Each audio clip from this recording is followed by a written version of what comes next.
안녕하세요. 킹덤 스토리텔러입니다. 본 컨텐츠는 청장년을 위한 킹덤 스토리 오디오 가이드입니다.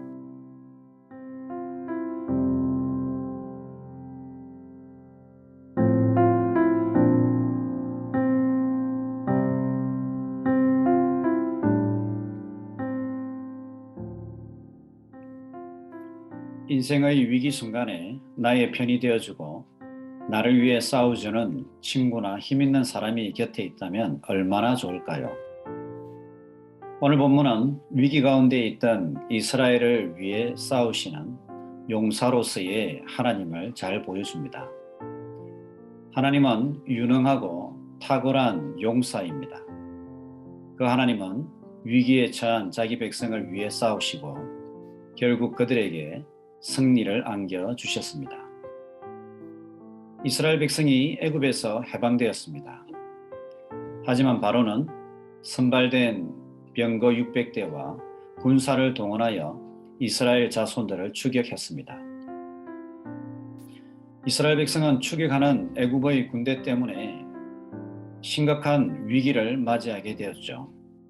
그런데 그들은 이 위기를 통해 자기 백성을 위해 싸우시는 위대한 용사이신 하나님을 체험하게 됩니다.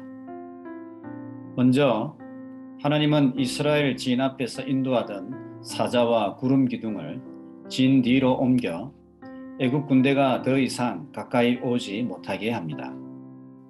이스라엘 진영은 밤새도록 밝았지만 애굽 진영은 흑암과 구름 가운데에 있었습니다. 둘째, 하나님은 밤새도록 큰 동풍을 일으켜 홍해가 마른 땅이 되게 하였습니다. 이스라엘 백성은 마른 땅 건너듯 홍해를 건넜습니다. 셋째, 하나님은 이스라엘 백성을 추격에 오던 애굽 군대의 병거 바퀴를 벗겨 더 이상 달리지 못하게 하였습니다. 바로 왕과 애굽 군대가 많이 답답하고 또한 심히 두려워 떨게 되었습니다. 넷째, 하나님은 이스라엘 백성이 홍해를 마른 땅처럼 건너게 하셨지만 애굽 군대는 그곳에서 몰살시키셨습니다. 홍해의 승리는 이스라엘 역사에서 가장 놀라운 구원 사건으로 기록됩니다. 홍해 사건은 하나님이 강한 용사이며 자기 백성을 보호하는 분이심을 온 천하에 선포한 기념비적인 사건입니다.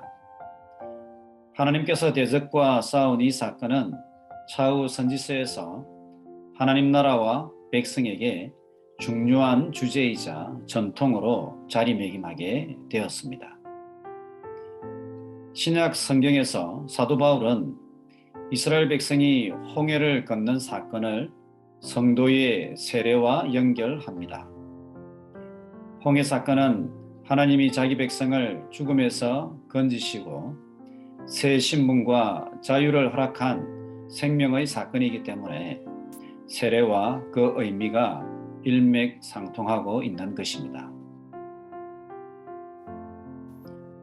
성경은 다양한 하나님의 표상, 즉 이미지를 보여줍니다.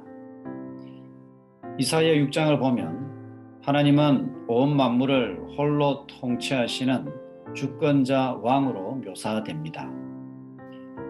창세기 1장이나 많은 성경은 또한 하나님을 온 만물을 창조하신 창조자로 묘사합니다.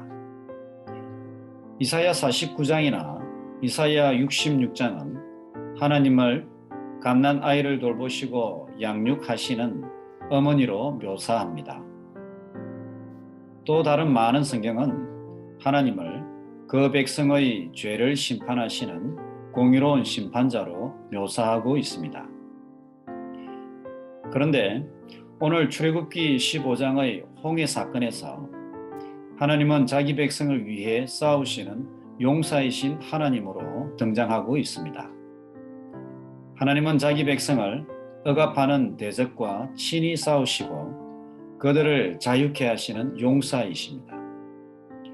용사이신 하나님의 모습은 중요하게도 성경에서 주의 백성의 구원을 선명하게 보여주는 신학적 토대를 마련하고 있습니다.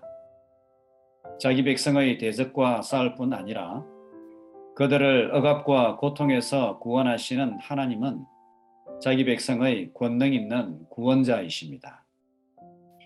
이런 구원자 하나님의 모습을 통해 우리는 성경의 구원을 이해하게 됩니다. 믿음 가운데에 탁월한 권능과 지혜로 자기 백성을 구원하시는 용사이신 하나님을 바라보는 하나님 나라 백성은 이 땅을 살면서 또한 특히 어려움과 고난 속에서도 하나님의 구원의 은혜와 승리를 경험하게 되는 것이죠.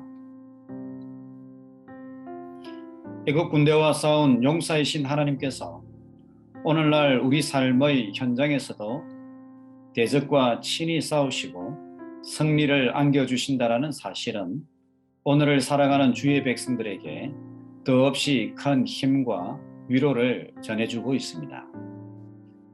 뜻하지 않은 어려움과 위기를 만날 때에 하나님을 신뢰하십니까? 아니면 하나님을 원망하십니까? 삶의 위기와 어려움을 만날 때에 우리의 용사이고 구원자이신 하나님을 신뢰하고 그 하나님께 기도하며 나아갑시다. 그때 우리는 하나님의 선한 도우심과 구원을 경험하게 될 것입니다.